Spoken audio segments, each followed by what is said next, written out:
नमस्कार साथियों, मैं मनीष भारती संस्कृति पीसीएस प्लेटफॉर्म पर आप सभी का स्वागत करता हूं। साथियों, जैसा कि आप सभी जानते हैं कि 71वीं बीपीएससी प्रारंभिक परीक्षा को ध्यान में रखते हुए हम लोग पिछले एक वर्ष के करंट अफेयर्स का लगातार रिवीजन कर रहे हैं। लेक्चर नंबर 23 तक हम लोग यहां पर पहुंच चुके हैं। और साथियों, आप जैसा कि जानते हैं कि प्रत्येक दिन हम लोग क्या करते हैं, 10 टॉपिक लाते हैं और उस 10 टॉपिक से 10 क्वेश्चन तैयार करते हैं, उसको मिलकर के समाधान भी करते हैं और एक क्वेश्चन मैं आपको अंत में दिया करता हूं जिसका जवाब आप मुझे कमेंट बॉक्स में बताते हैं। तो आज भी यह प्रक्रिया जारी रहेगा। अब यहां पर आपके लिए एक सूचना है, इसको जरा देख लेते हैं। देखिए, रक्षाबंधन के शुभ अवसर पर संस्कृति आईएएस के द्वारा विभिन्न कोर्सेज पर आपको यहां पर जो है भारी छूट दिया जा रहा है। अगर पीसीएस फाउंडेशन कोर्स की जैसे चर्चा करेंगे तो इसमें देखेंगे तो 60 to 75% ऑफ आपको दिया जा रहा है, जिसमें आपको यूपी पीसीएस भी शामिल है। आप जानते हैं अक्टूबर महीना में यूपी पीसीएस का प्रीलिम्स होने वाला है, बीपीएससी उस सितंबर में होने वाला है और इसके अलावा एमपीपीएससी और राजस्थान, ये 4 जो हैं वो कोर्स आपको इसमें दिए जा रहे हैं। सभी के विषय में डिटेल्स यहां पर दिया गया है। विशेष जानकारी के लिए कॉन्टैक्ट नंबर आपको दिया गया है, जो संस्कृति आईएएस का ऑफिशियल कॉन्टैक्ट नंबर है 9555124124 या फिर sanskritIAS.com। इस पर विजिट करके आप ये जानकारी ले सकते हैं और फिर इसमें नामांकन ले सकते हैं। ठीक है, चलिए अब यहां पर चलते हैं पहले प्रश्न की तरफ। अब देखिए, पहला प्रश्न जो है वही अपने आप में बेहद महत्वपूर्ण है। क्या कहता है दोस्तों? विश्व प्रेस स्वतंत्रता दिवस। ठीक से समझिए, प्रेस स्वतंत्रता दिवस कब मनाया जाता है? अब देखिए, वैसे तो आपको लगेगा कि हाँ, तारीख को लेकर के पूछा जाता है और बीपीएससी में अगर देखेंगे प्रीवियस ईयर पेपर को तो इस तरह के प्रश्न काफी रहते हैं, फैक्चुअल बहुत रहता है। लेकिन यहां पर फिर भी मैंने क्यों कहा महत्वपूर्ण है, यहां पर विश्व प्रेस स्वतंत्रता दिवस, क्योंकि बीपीएससी का आप प्रीवियस ईयर देखिए, आपको कई बार प्रेस को लेकर के प्रश्न पूछा जाएगा, है ना, इसीलिए ये टॉपिक इंपॉर्टेंट होगा। अब देखिए, 3 मई जो है यहां दिया हुआ भी आपको, 3 मई को प्रत्येक वर्ष विश्व प्रेस स्वतंत्रता दिवस मनाया जाता है।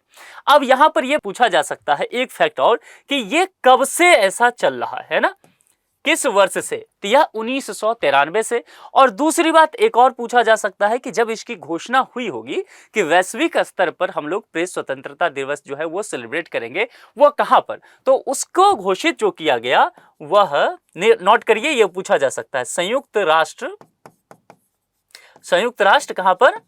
महासभा में।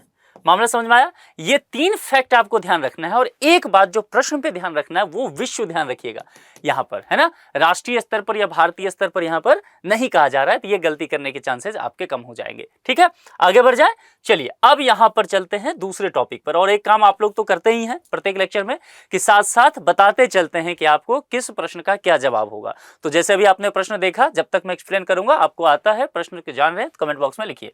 जलवायु जोखिम सूचकांक क्लाइमेट रिस्क इंडेक्स 2025 किस संस्था द्वारा जारी किया जाता है? यहां पर 4 संस्था के विषय में आपको दिया गया है। अगर आपको ध्यान होगा तो जलवायु जोखिम सूचकांक के विषय में एक बार मैंने पहले भी चर्चा किया है, ठीक है, और उसके विषय में मैंने कुछ डिटेल से आपको बताया था। यहां फिलहाल टॉपिक वही है, प्रश्न दूसरा है कि क्लाइमेट रिस्क इंडेक्स जो 2025 को लेकर के यह किस संस्था द्वारा जारी किया जाता है। और मैंने बार बार कहा है, जब भी कोई रिपोर्ट हो, जब भी कोई योजना, स्कीम हो, इंडेक्स हो, लिस्ट हो, इन चीजों पर थोड़ा सा ध्यान से आपको पढ़ना चाहिए। ये पीसीएस का नेचर होता है कि बहुत पूछा जाता है इसे। अब देखिए, ये इंडेक्स है ना, और ये भी करंट का 2025 का, तो इसके पूछे जाने की संभावना अपने आप में बढ़ गया। और क्लाइमेट, तो मैंने पहले भी कहा कि इन्वायरमेंट से रिलेटेड कोई भी टॉपिक हो उसको निश्चित तौर पर अलग से तैयार कीजिए, अच्छे से पढ़ लीजिए, यहां से प्रश्न रहता है। अब देखिए, यहां पर जो 4 विकल्प हैं, तो हमने इस संस्था के विषय में अगर आपको याद आ रहा होगा दोस्तों, तो पहले भी बात किया है, जर्मन वॉच। अब जर्मन वॉच क्या है? जर्मन वॉच एक जर्मन पर्यावरण एवं विकास संगठन है। जैसा कि नाम ही जर्मन वॉच है तो जर्मनी से संबंधित हो जाएगा, जो हर वर्ष जलवायु जोखिम सूचकांक प्रकाशित करता है। तो यहां पर 2025 है, तो यहां आपसे पूछा जा सकता है, अगर स्टेटमेंट वाला प्रश्न आता है कि क्या यह प्रति वर्ष प्रकाशित किया जाता है, तो बिल्कुल निश्चित। और यह कहां पर स्थापित है? तो यह जर्मनी में, जैसा कि नाम से भी आपको देखने को मिल रहा है। और इसका उद्देश्य क्या है? पर्यावरण एवं विकास संगठन को लेकर के बात करना, विकास के कार्यों को देखना। इसमें जलवायु से प्रभावित जो देश हैं उसका विश्लेषण किया जा रहा है। देखिए, क्लाइमेट की बात की गई ना, और आधुनिक समय में हम लोग किस समस्या से जूझ रहे हैं? क्लाइमेट चेंज को लेकर के। अभी देखेंगे आप कि दुनिया भर में, अगर आपने देखा है, ठीक से समझा है, गर्मी के मौसम में टेम्परेचर 50 डिग्री सेल्सियस के आसपास, कई जगह तो से बाहर भी निकल गया। आप लोग बताइए कि गर्मी के मौसम में आप जिस भी जगह पर रह रहे हैं वहां मैक्सिमम टेम्परेचर अभी तक कितना गया है, आप खुद लिख करके आप मुझे बताइए। अभी देखिए बरसात का समय है, देखिए बादल ही फट जा रहा है, काफी ज्यादा जो है वो भूस्खलन हर जगह देखने को मिल रहा है इस वजह से, यानी कि बारिश की वजह से वो विषम परिस्थिति होना, है ना। ऐसे ठंडे के समय देखेंगे खूब जाड़ा पड़ना, और इन सब वजहों से अगर आपको इसको समुच्चय में कहना पड़े तो आप कहेंगे कि विषम जलवायु हो गया है, और इस वजह से हमारे जनजीवन पर जो है, जो मानव हैं, जीव जंतु हैं, उनके रहन सहन पे अब इसका प्रभाव देखने को मिला है। तो क्लाइमेट से संबंधित जो चीजें हैं उसका क्या है, बारीकी से अध्ययन करने की बातें की गई है जर्मन वॉच में। सी के साथ चलेंगे हम, ठीक है, आगे बढ़ जाए, समझ में आ रहा है चीजें।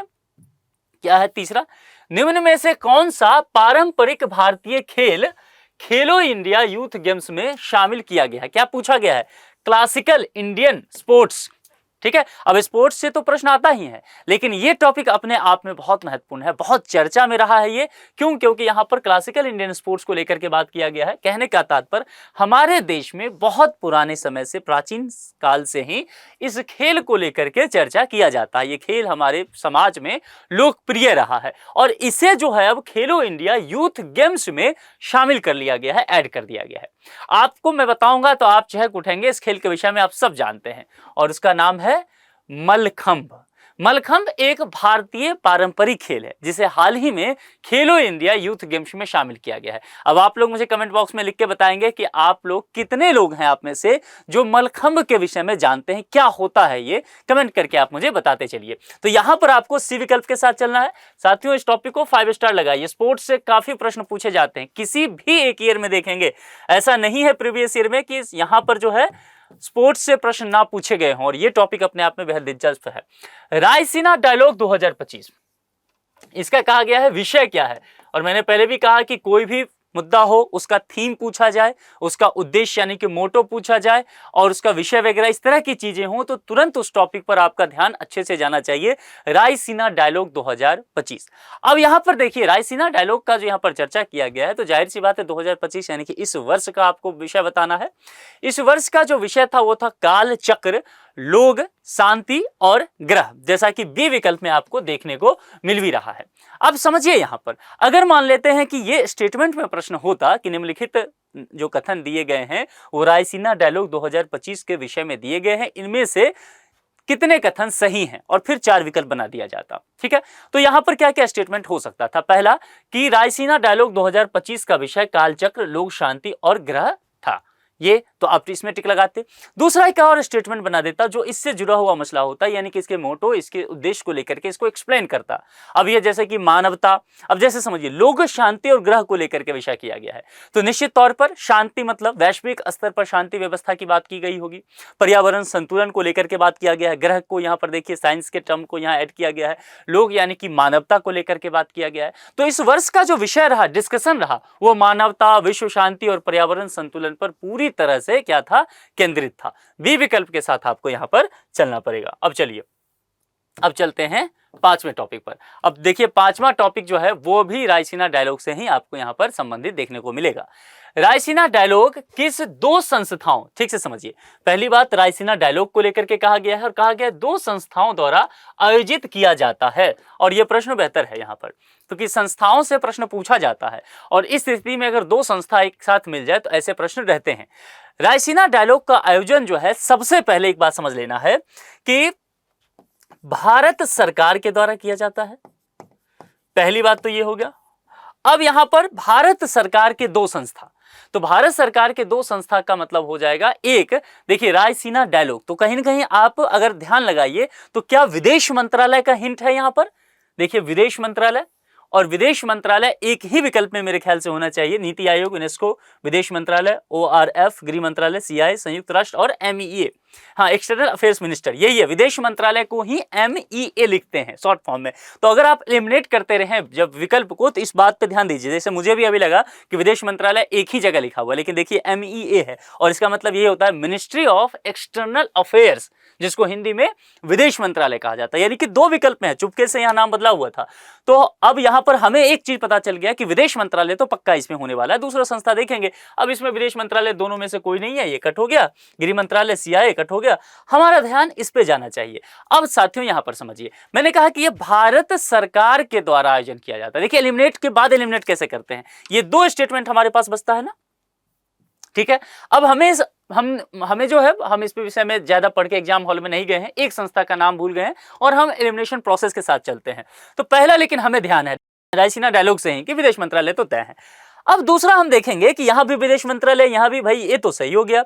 संयुक्त राष्ट्र दूसरा है, क्या यह संयुक्त राष्ट्र भारत सरकार की संस्था है? नहीं है। तो इसका मतलब हो गया कि यह विकल्प तो गया यहीं से, यानी कि अब हमें नहीं अभी पता है कि यह ORF होता क्या है, नहीं जानकारी है, लेकिन इसके बावजूद भी हमें पता चल गया है कि विकल्प यही सही होगा। अब मामला समझ में आ रहा है कैसे प्रश्न का समाधान करते हैं, इसलिए मैं बार बार करता हूं विकल्प के साथ थोड़ा खेल करना सीखिए। 10 से 15 प्रश्न ऐसे आप सॉल्व कर ले जाएंगे। तो ध्यान रखिएगा, रायसीना डायलॉग किन दो संस्थाओं के द्वारा आयोजित किया गया? विदेश मंत्रालय और ORF। ये ORF क्या होता है? विदेश मंत्रालय तो आप समझ गए। ऑब्जर्वर रिसर्च फाउंडेशन क्या होता है? नोट कर लीजिए, ऑब्जर्वर रिसर्च फाउंडेशन, यानी कि विदेश मंत्रालय और ऑब्जर्वर रिसर्च फाउंडेशन मिलकर के प्रत्येक वर्ष रायसीना डायलॉग जो है उसका आयोजन किया जाता है। मामला समझ में आया? प्रश्न को सॉल्व करना कैसे होता है, एलिमिनेशन, फिर एलिमिनेशन के बाद आफ्टर एलिमिनेशन कैसे होगा, यह प्रक्रिया सीखना ज्यादा जरूरी है। ये आप सीख जाएंगे तो आपका काम बन जाएगा। प्रधानमंत्री फसल बीमा योजना, चलिए यह अच्छा प्रश्न है। क्यों अच्छा प्रश्न है बताइए? और मैं मुस्कुरा क्यों रहा हूं? क्योंकि बिहार में इस बार विधानसभा चुनाव होने वाला है, ठीक है। और इस तरह के प्रश्न जब भी आप देखेंगे, चुनावी वर्ष में आप जाएंगे, कभी भी देखिए बीपीएससी का प्रश्न निकाल के 2020 का प्रश्न पत्र देख लीजिए आप, प्रीलिम्स का 2015 का देखिए आप, 10 का देखिए, आप देखेंगे कि जब चुनावी वर्ष होता है तो उस वक्त सरकार की जो योजनाएं होती है उसकी संख्या प्रश्न में बढ़ जाता है। ये व्यवहारिक पक्ष है। आप ऑफिसर बनने जा रहे हैं, इतनी जो समझ आपकी होनी चाहिए, बिटवीन द लाइन स्टडी करने आना चाहिए। अब क्या है? प्रधानमंत्री फसल बीमा योजना। अब मुझे बताइए, अब इसके चांसेस बढ़ गए ना प्रश्न के, ऐसे टॉपिक बढ़ेंगे। और इसी को शॉर्ट में कहा जाता है PMFBY। आप ये लोग जानते होंगे, आप लोग सब, कब शुरू की गई इसको लेकर के आपसे पूछा गया है। अब देखिए बीपीएससी में क्या होता है ना कि एकदम डेट पूछ लिया जाएगा आपसे, वो यूपीएससी की तरह नहीं चलता है। तो यहां पर सबसे पहले अगर आपको ईयर पता हो तो आपका काम ऐसा ही बन जाएगा। हम सब जानते हैं उस समय जो है प्रधानमंत्री के रूप में नरेंद्र मोदी पहली बार आए थे 2014 में, और उसके बाद नए नए कुछ कार्य उन्होंने किया था, और खास करके फसल बीमा योजना उसी समय शुरू किया गया था 2016 में। लेकिन यहां पर अगर देखेंगे तो 16 एक ही विकल्प है, उस आधार पर आपका ये सही हो जाएगा। 18 2 तारीख है, अगर आप जनवरी फरवरी भी ठीक से ध्यान रखते या ईयर, तब भी काम चल जाता, यानी कि 18 फरवरी 2016 इसका डेट निश्चित तौर पर ध्यान रखिएगा। और दूसरी बात, ये किसके द्वारा किया गया? तो जाहिर सी बात है प्रधानमंत्री, प्राइम मिनिस्टर, और 2016 में प्राइम मिनिस्टर कौन है? मोदी जी। तो प्रधानमंत्री नरेंद्र मोदी द्वारा की गई। अब यहां पर एक बात समझिए, यहां क्या है? फसल बीमा योजना। अब देखिए इसी टॉपिक से हम ये निकालने की कोशिश करेंगे कि यदि स्टेटमेंट आ जाता है तो आपको पढ़ने की आवश्यकता इस टॉपिक को नहीं, आपको पता होना चाहिए। टॉपिक को तोड़ करके कीवर्ड को देख लेंगे, आपको एक्सप्लेनेशन मिल जाएगा। क्या है? प्रधानमंत्री द्वारा किया गया, पहला हमें मिल गया फैक्ट। चलिए 2016 भी बता दिया मैंने। फसल बीमा योजना, अब आप मेरे को बताओ, अगर आपको स्टेटमेंट ये पूछा जाए कि अगर दे दिया जाए कि ये किसानों को प्राकृतिक आपदाओं से राहत देने के लिए मिला है, तो क्या आप इसे गलत मान के आओगे? या आप कहोगे कि मैं पढ़ के नहीं आया था, इसके विषय में डिटेल सब नहीं बताऊंगा? समझना है, किसानों का फसल जो है वो कहां है? खेत में, उसकी प्रयोगशाला खुले मैदान में है, और कभी उसमें सूखा, कभी बाढ़, कभी बरसात, कभी कुछ तो कभी कुछ, ये होता रहता है, यानी कि प्राकृतिक आपदा आना तय है। अच्छा दूसरी बात, प्राकृतिक आपदा यदि किसानों को झेलना पड़ेगा, खेती में, गृहस्थी में झेलना पड़ेगा, तो जाहिर सी बात है उसके लिए बीमा चाहिए, है ना, इंश्योरेंस चाहिए, ताकि इस स्कीम के माध्यम से उनका जो क्षति हुआ है वो क्षति पूर्ति किया जा सके। यही मसला है ना। तो अब यहां पर ध्यान रखिएगा, अब अगर इस प्रश्न को कितना भी तोड़ दे, पहला फैक्ट 18 फरवरी 2016, दूसरा प्रधानमंत्री नरेंद्र मोदी के द्वारा 16 बता ही दिया, और उद्देश्य क्या? कि किसानों की फसल को प्राकृतिक आपदाओं से राहत देने के लिए ये योजना लाया गया। इस योजना का ये उद्देश्य। पढ़ने की जरूरत पड़ा इस योजना को? नहीं ना, काम बन गया, ऐसे आपको समझना है। चलिए अब आगे बढ़ते हैं 7वें पर। क्या कहता है? हाल ही में पुनः संचालित की गई पाताल पानी काला कुंड हेरिटेज ट्रेन, ये इंपॉर्टेंट है। क्यों है इंपॉर्टेंट है? ये शब्द जो आ गया हेरिटेज ट्रेन, समझना है, अभी बताऊंगा। किस राज्य में स्थित है, इसको लेकर के आपसे यहां पर बातें की गई, स्टेट को लेकर के आपसे पूछा गया है। और इसमें देखिए राजस्थान, गुजरात, मध्य प्रदेश और महाराष्ट्र को शामिल किया गया है। अगर ध्यान से आप देखें इसमें, तो इसमें बिहार नहीं है इस विकल्प में। अगर बिहार होता ना तो आप में से ज्यादातर लोगों का काम आसान हो जाता, क्योंकि अगर जो प्रश्न नहीं आता है, एक मनोविज्ञान भी तो होता है अभ्यर्थी का परीक्षा भवन में कि यार बिहार का एग्जाम देने आए हैं, पक्का बिहारी होगा, टिक। और बाहर आए बोले सीना चौड़ा करते हो, इस बार तो हो रहा है प्रीलिम्स भैया क्वालिफाई, और फिर माना मामला गलत। तो आसान होता काम, लेकिन वो काम गलत हो जाता। थोड़ा सा पढ़ लेते हैं। दरअसल यहां पर क्या कहा गया है, पाताल पानी काला कुंड। अब समझना है, पाताल पानी काला कुंड हेरिटेज ट्रेन जो है ये कहां पर स्थित है? अगर स्टेट को लेकर के कहा जाए, एमपी सर, मध्य प्रदेश, मध्य प्रदेश में स्थित है। अब ये क्या है, ये पूछा जा सकता है स्टेटमेंट में। एक फैक्ट तो हो गया, ये ऐतिहासिक मीटर गेज रेलवे रूट पर संचालित होता है। इसे हाल ही में भारतीय रेलवे द्वारा विरासत संरक्षण के तहत दोबारा शुरू किया गया है। किसके तहत? ध्यान देना है यहां पर, किसके तहत दिया गया है? विरासत संरक्षण। मामला समझ में आ गया? तो भारतीय रेलवे के द्वारा, यह भी अगर पूछ लिया जाए कि भाई किसके द्वारा, तो आपको बता देना है इंडियन रेलवे। चलो दोस्तों, ये काम आपका बन गया, यानी कि सी विकल्प। फिर से कह रहा हूं, ये प्रश्न 4 स्टार तो आप डाल ही लो। यहां पर रेलवे वगैरह से प्रश्न आने की संभावना रहता है बीपीएससी में। ये पैटर्न धीरे धीरे अगर आप करते रहोगे ना, तो ये अंदाजा आपको लग जाएगा कि कहां से जो है प्रश्न आ सकता है। अब देखो वही टॉपिक है, पाताल पानी काला कुंड रेल लाइन। अब देखो रेल लाइन आ गया। रेलवे के निर्माण में किस शासक की महत्वपूर्ण भूमिका रही थी? अब यहां पर समझना है चीजों को। देखो अगर आप सही से समझ पाओगे ना, तो इसका आपको प्रश्न का जवाब इधर है। कुछ भी नहीं करना है, आपको पता चल चुका है कि यह मध्य प्रदेश में हुआ है, और मध्य प्रदेश में विरासत संरक्षण को लेकर के बात किया है, शासक पूछा है। तो मुझे बताओ आप क्या सोचोगे, दिमाग को क्या आप इनपुट दोगे? ये इनपुट देना है कि भैया यहां सर्च ये करो कि कौन जो है मध्य प्रदेश के शासक रहे, मध्य प्रदेश में जिनका राजकाल चला है। तो यहां पर अगर आप चर्चा करोगे तो ये 1870 में, आपने पढ़ा होगा, ये सब पढ़ा है ना, जब आप मिडाइवल हिस्ट्री पढ़े होगे इंडिया के विषय में, तब आपने ये पढ़ा होगा। तो 1870 में तत्कालीन होलकर रियासत में ऐसा हुआ था। होलकर रियासत के राजा थे तुकोजी राव होलकर द्वितीय, सेकेंड वाला। तो उनके प्रयास से इस रेल लाइन का उस समय निर्माण किया गया था, जो बाद में आपने पढ़ा होगा कि मालवा क्षेत्र को बाकी भारत से जोड़ने में मददगार साबित हुआ था। तो ये वही रेलवे लाइन है, आपने पढ़ा होगा, ध्यान से निश्चित तौर पर ध्यान रखिए। तो क्या नाम था इसका? द्वितीय, मैंने कहा तुकोजी राव होलकर द्वितीय। ठीक है। अब देखिए होलकर जैसे राजा जो है वो वहां पर मध्य प्रदेश में ही होते हैं। तो बी विकल्प के साथ आपको जाना है। ऐसे अगर आप पढ़ेंगे ना, तो आप जो कहते रहते हैं सर करंट अफेयर्स में बहुत फैक्ट होता है, मेरे को याद ही नहीं होता है, कैसे करें, भूल जाते हैं। देखो आप ट्रिक लगाओ अपने दिमाग को, पढ़ने वक्त ही बताओ कि याद कैसे करना है, उस कयामत के दिन में काम बन जाएगा। प्रधानमंत्री नरेंद्र मोदी ने प्रधानमंत्री किसान सम्मान निधि पीएम किसान योजना की 20वीं किस्त जो है कहां से जारी की है? कहां से? लोकेशन पूछा गया है। देखिए इस तरह के प्रश्न भी रह सकते हैं। आप कहेंगे सर इतना फैक्ट, अगर आपने पीवाईक्यू देखा है तो आप फिर जो है समझ जाएंगे कि फैक्ट की दुर्दशा क्या रहता है। चाहे वो यूपी पीसीएस में हो या बीपीएससी में हो या एमपी में हो, राजस्थान में हो, पीसीएस में ये लेवल रहेगा। तो प्रधानमंत्री नरेंद्र मोदी ने, अगर आप देखेंगे अखबार पढ़ रहे हैं केवल, तो आप समझ जाएंगे। उत्तर प्रदेश पहला जवाब है राज्य को लेकर के। और ठीक से अगर आप समझेंगे, यहां कहा गया प्रधानमंत्री किसान सम्मान निधि 20वीं किस्त, तो आपको ध्यान होगा प्रधानमंत्री का लोकसभा क्षेत्र कौन सा है, बताएंगे? वह लोकसभा क्षेत्र उनका उत्तर प्रदेश में ही पड़ता है, वाराणसी। अब बताइए, तो मामला समझ में आ गया? याद करना था, प्रधानमंत्री से जुड़ा हुआ क्षेत्र है इनका, तो वही जवाब है इन पे। तो डी विकल्प के साथ यहां पर आप चलेंगे, वाराणसी के साथ चलेंगे। 9वां। चलिए आप 10वें पर चलते हैं।